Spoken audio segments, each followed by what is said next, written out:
ఆ జిల్లా జనం జిందాల్ పరిశ్రమ వస్తే ఉద్యోగాలొస్తాయని సంబరపడ్డారు. ఇటు పరిహారం అటు తమ పిల్లలకు ఉద్యోగాలు వస్తాయన్న ఆశతో మరో ఆలోచన లేకుండా జీవనాధారమైన భూమిని ఇచ్చేశారు. అప్పటి నుంచి ఇప్పటి వరకు పరిశ్రమ కోసం ఉద్యోగాల కోసం అక్కడి ప్రజలు కళ్లల్లో ఒత్తులు వేసుకుని ఎదురుచూస్తున్నారు. 18 ఏళ్లు గడిచినా తీరకపోవడంతో ఆ ఆశలు ఆవిరయ్యాయి. చివరికి ఆవేదన మిగిలింది. దీంతో పోరాటాలు ఊపందుకున్నాయి. జిందాల్ చేతిలో జిందగీ చిత్రమైన ఆ స్టోరీ ఇప్పుడు చూద్దాం.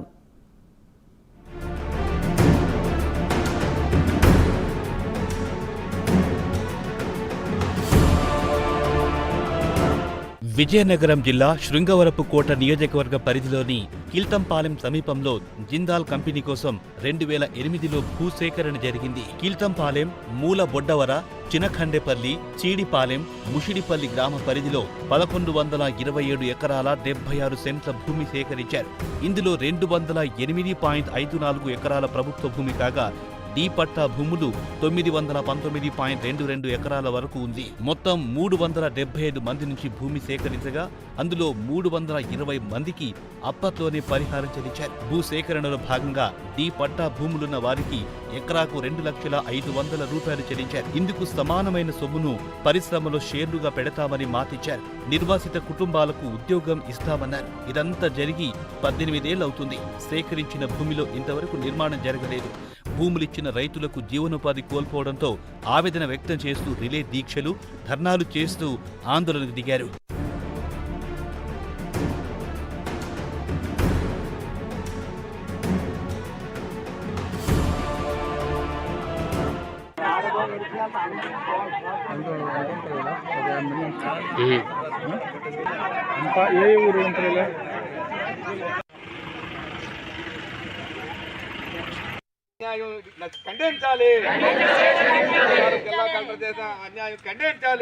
యజమానులు చాలా మంది మనసులో ఉంటుంది మనకు అండగా నిలబడాలని. ఆ ఉండబట్టే కదా ఆ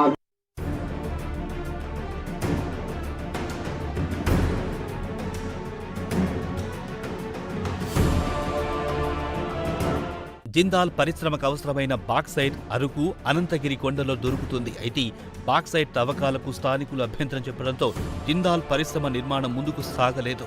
గత ప్రభుత్వ హయాంలో ఎంఎస్ఎంఈ పార్క్ ప్రతిపాదనలు తెరపైకొచ్చాయి. 3,970 కోట్లతో 10 కంపెనీలు ఏర్పాటు చేస్తామని, వేల సంఖ్యలో ఉద్యోగ ఉపాధి అవకాశాలు లభిస్తాయని ప్రకటించిన ఆ ప్రతిపాదన కార్యరూపం దాల్చలేదు. దీంతో ఉపాధి కోల్పోయిన రైతులంతా తమ భూమిని తిరిగి ఇచ్చేయాలని పోరాటం చేస్తున్నారు. భూములిచ్చిన రైతులకు న్యాయం జరగాలని కోరుతున్నారు.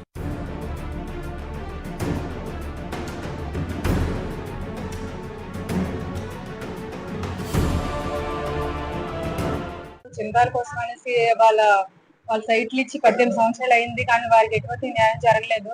అప్పట్లో కూడా నష్టపరిహారం ఇస్తారని, నష్టపరిహారం ఇవ్వలేదు. అలాగే పిల్లలకు ఉద్యోగాలు ఇస్తారని, మీకేదో షేర్లు ఇస్తారని చెప్పి కనీసం వాళ్ళకి ఏవి ఇవ్వకుండా మోసం చేశారు. వాళ్ళు గతంలో కూడా టెంట్లు వేసుకుని అక్కడ కూర్చోవడం జరిగింది, కానీ ఎటువంటి న్యాయం జరగలేదు. ఎవరో సంబంధం లేని వ్యక్తులు వచ్చి అక్కడ కూర్చొని మేము రైతులు అని చెప్పుకుంటున్నారు, కానీ కనీసం అక్కడ ఉన్న వారికి 1 సెంటు భూమి కూడా లేదు. అందులో వాళ్ళందరూ ఎవరో చెప్తే వచ్చి ఇక్కడ ఉండి ఈ భూములు మామని మాట్లాడడం జరుగుతుంది. రైతులకు సరైన న్యాయం జరగాలని మేమందరూ సంఘీభావం తెలపడానికి వచ్చాం.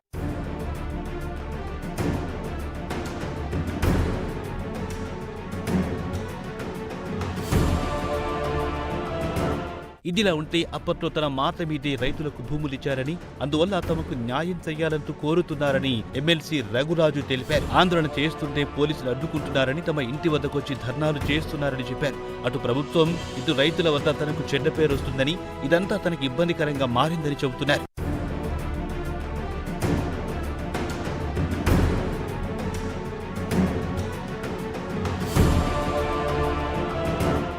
మా ఉద్దేశం ఏంటంటే రైతులందరూ కూడా ఆ రోజు మీరు ముందుండి మా అందరితో భూములు ఇప్పించారు కాబట్టి మాకు చివరి రూపాయి వచ్చేదాకా మీదే బాధ్యత అని చెప్పి నిరసన తెలియజేయకుండా పోలీసులు మాకు అడ్డుకుంటున్నారు. కాబట్టి ప్రతిరోజు ఆలోచన మా ఇంట్లో కూర్చుంటున్నారు. నేను స్వయంగా కలెక్టర్ గారికి, ఎస్పీ గారికి లెటర్ ఇచ్చాను. సార్, నాకు చాలా ఇబ్బందికరమైన పరిస్థితి ఉంది, దీనివల్ల నాకు ప్రభుత్వం దగ్గర చెడ్డ పేరు వస్తూ ఉంది, మీ దగ్గర చెడ్డ పేరు వస్తుంది, చాలామంది ఉద్యోగాలు వచ్చేటప్పుడు ఈయన ఎందుకు అడ్డుతున్నారు అనేసి అందరూ ఇదంతా కూడా రాంగ్ ట్రాక్లోకి వెళ్తుంది.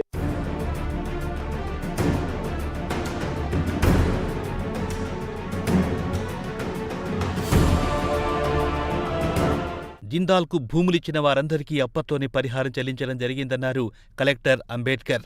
ఇంకా కొందరికి మాత్రమే నష్టపరిహారం చెల్లించాల్సి ఉందన్నారు. దానికి సంబంధించిన డబ్బులను జిందాల్ వాళ్ళిచ్చారని, త్వరలోనే వారికి కూడా నష్టపరిహారం అందజేస్తామని చెప్పారు. గతంలో జిందాల్ యాజమాన్యంతో రైతులు డైరెక్టుగా మాట్లాడుకున్నారని స్పష్టం చేశారు. దాని ప్రకారమే మిగిలిపోయిన వారికి నష్టపరిహారం ఇవ్వడం జరుగుతుందన్నారు.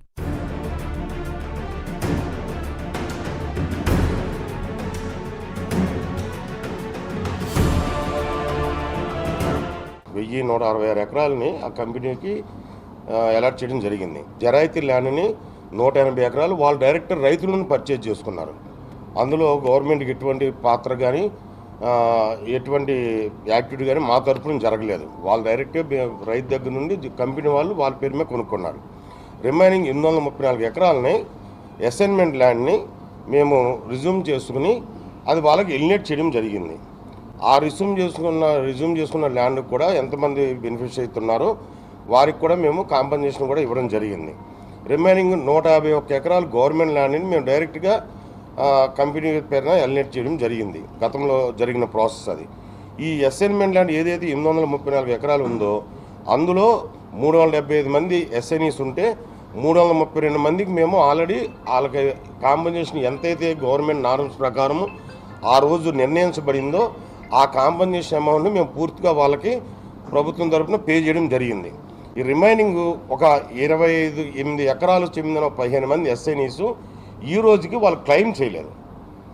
28 ఎకరాలు చెందిన 15 మంది ఎస్ఎన్ రైతులు ఎవరైతే ఉన్నారో ఈ రోజుకి వాళ్ళు క్లెయిమ్ చేయడం వల్ల వాళ్ళ పేమెంట్ జరగలేదు. మేము ఆల్రెడీ తహసీల్దార్కి ఇన్స్ట్రక్షన్స్ ఇవ్వడం జరిగింది. వాళ్ళని ఎక్కడున్నారో పట్టుకుని వెరిఫై చేసుకుని ఆ క్లెయిమ్ తీసుకుని వారం రోజుల్లో వాళ్ళకి పేమెంట్ ఇచ్చామని చెప్పడం జరిగింది. ఎందుకంటే ఆల్రెడీ డబ్బులు ఆర్డీఓ గారి అకౌంట్లో ఉన్నాయి. డబ్బులు ప్రాబ్లం అయితే లేదు. జిందాల్ వాళ్ళు ఆల్రెడీ డబ్బులు ఇచ్చారు, అది అకౌంట్లో ఉన్నాయి.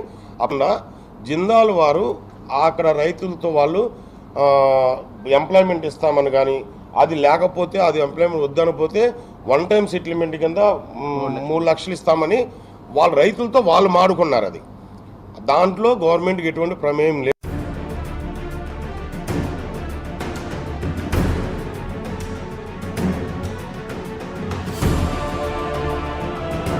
18 ఏళ్ల క్రితం భూములిచ్చిన రైతులు న్యాయం కోసం పోరాటాలు చేస్తున్నారు. తమ జీవనోపాధి కోల్పోయిందని ఆవేదన వ్యక్తం చేస్తున్నారు. ప్రభుత్వమే తమను ఆదుకోవాలని రైతులు కోరుతున్నారు. మరి కూటమి ప్రభుత్వం రైతుల సమస్యలకు ఏ విధంగా పరిష్కారం చూపుతుందో చూడాలి.